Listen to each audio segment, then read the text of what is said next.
ہم اپنے رفتگاں کو یاد رکھنا چاہتے ہیں، دلوں کو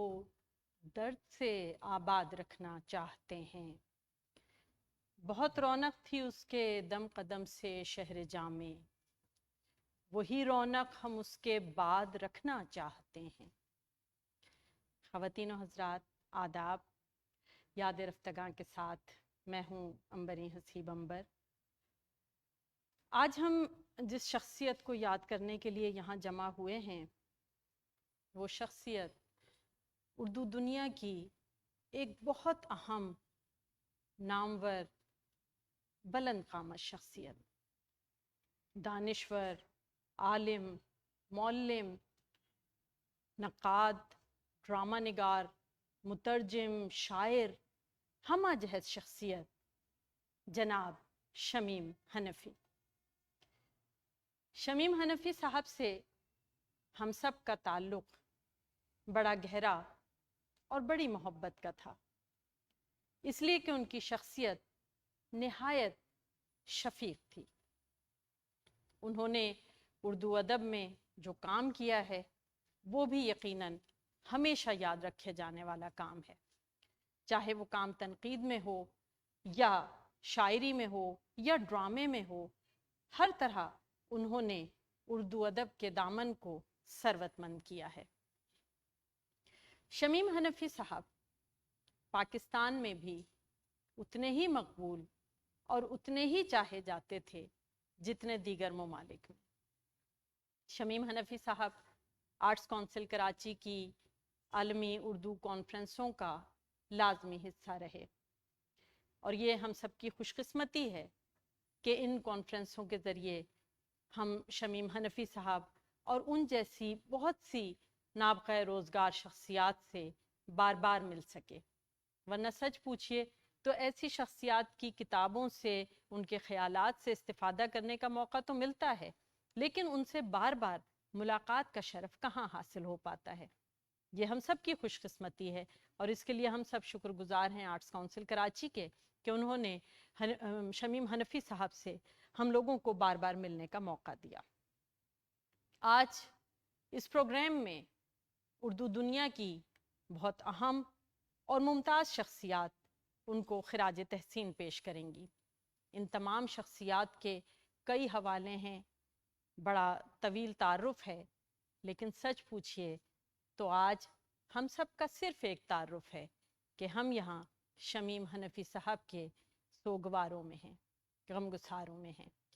بڑا ہے درد کا رشتہ یہ دل غریب سہی، تمہارے نام پہ آئیں گے غمگسار چلے۔ تو بس آج ہم سب شمیم حنفی صاحب کے نام پر یہاں جمع ہیں۔ ہمارے ساتھ اس وقت اسٹوڈیو میں موجود ہیں مبین مرزا صاحب۔ آپ سب ان سے بخوبی واقف ہیں۔ مرزا صاحب کا شمیم حنفی صاحب سے بہت قربت کا،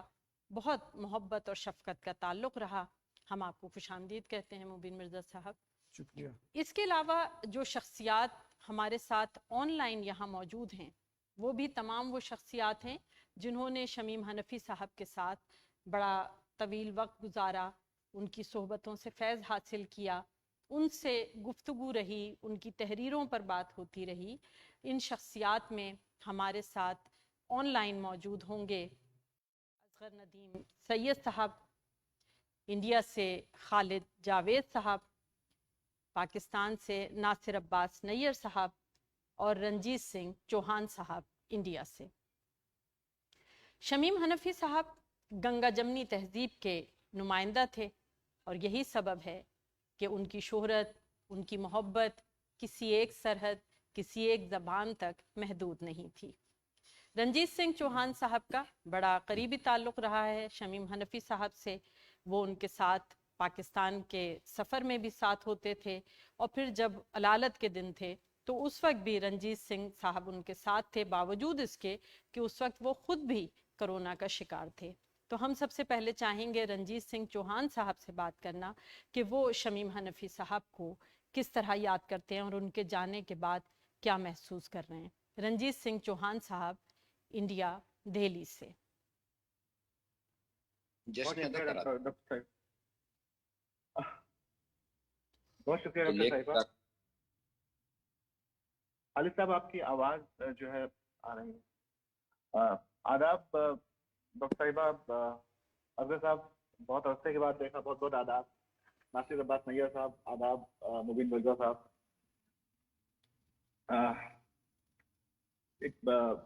یہ بھی ایک وقت آ گیا کہ جب ہمیں کہنا پڑ رہا ہے کہ شمیم صاحب ہمارے درمیان نہیں ہے ابھی، اور یہ جو وقت گزرا ڈاکٹر صاحبہ، یہ بہت ہی خوفناک منظر تھا جو ہے۔ ابھی کل ہی ہم نے ایک بہت ہی افسوسناک خبر سنی کہ جو ہے وہ مشہور اثر صاحب بھی نہیں رہے۔ پچھلے جب ہم جو 2019 میں غالباً جب ہم آخری دفعہ ہماری ملاقات ہوئی تھی اشرف صاحب سے یہیں پاکستان میں ہی آرٹ کاؤنسل کے ہی پروگرام میں، تو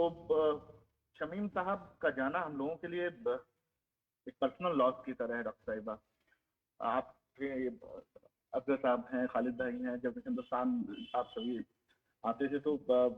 جشن ادب میں اور باقی دیگر محفلوں میں جو ہے بہت ان کی وجہ سے رونقیں رہتی۔ بالکل۔ اور نہ صرف اس حوالے سے کہ وہ انسان تو خیر آپ لوگ بات گفتگو کریں گے، لیکن جب آخری وقت ملال یہ رہا ڈاکٹر صاحبہ کہ ہم کسی یہ تھوڑی سی پرسنل گفتگو ہو جائے گی۔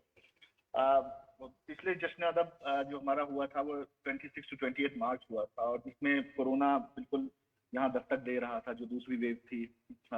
دلی میں۔ اور اس وقت یہ خالد صاحب تو خیر اس کے شاہد ہیں، گواہ ہیں کہ اس وقت وہ ان کو آنا تھا اور ڈاکٹر نے کہا کہ وہ نہیں آ پائیں گے، اور میری ان سے اس بات پر ایک ناراضگی بھی ہوئی کہ میں اب شمیم صاحب، اور وہ بوجھ جو ہے نا وہ بہت مشکل ہو گیا اتارنا اس کے بعد۔ اس کے بعد انہوں نے 2-1 دفعے مجھے فون کیا، میں نے فون پک نہیں کیا ان کا، اور مطلب صرف ایسے ہی جیسے بچے ناراض ہو جاتے ہیں اسی طرح کہ آپ کیوں نہیں آئے، اور پھر اچانک ایک مطلب وہاں سے پتہ چلا کہ وہ کورونا میں ہیں، اور ظاہر ان کی طبیعت سدھر رہی تھی، تو ہم نے بھی سوچا کہ اب جا کر کسی دن ان سے ملاقات کریں گے۔ میں بھی اس وقت کورونا کے ہی جو ہے میں بھی آ چکا تھا کورونا کی چپیٹ میں، تو بہرحال جب تک مجھے پتا چلتا میں اس حالت میں ہوتا کہ میں کچھ کر سکتا، تب تک یہ ہوا کہ اب وہ وینٹیلیٹر پہ چلے جا چکے تھے۔ تو میری ان سے صبا آنٹی سے تو میری گفتگو ہوتی رہی، لیکن ان سے گفتگو نہیں ہو سکی، اور وہ جو ہے وہ درد، وہ بوجھ جو ہے وہ بہت مشکل ہوتا ہے ابھی تک، کیونکہ جس طرح کی ہم وہ سفر یہ خالد بھائی ہیں یہاں پر، وہ مجھے ایک کمپینین کے طور پر ہم دونوں ایک دوسرے کو بہت کمپلیمنٹ کرتے تھے سفر کے دوران ایک دوسرے کو، اور وہ بہت ایز رہتا تھا ان کے ساتھ کہ بھائی رنجی تم چلو گے تو تبھی ہم چلیں گے، نہیں تو پھر ہم منع کر دیتے ہیں، باقی ہماری تو حالت۔ تو پچھلی دفعہ تو یہ حالات بھی نہیں تھے کہ ہم لوگ آ سکتے تھے، لیکن ان کی ضد تھی کہ نہیں ہمیں جانا ہے، اور یہ دیکھیے کہ وہ آخری سفر ہو گیا کورونا سے ٹھیک پہلے کا، جو 2019 کا جو شاید 12ویں کانفرنس تھی آرٹ کاؤنسل کی، تو وہ بہت مشکل دور تھا۔ اور اس کے بعد بہرحال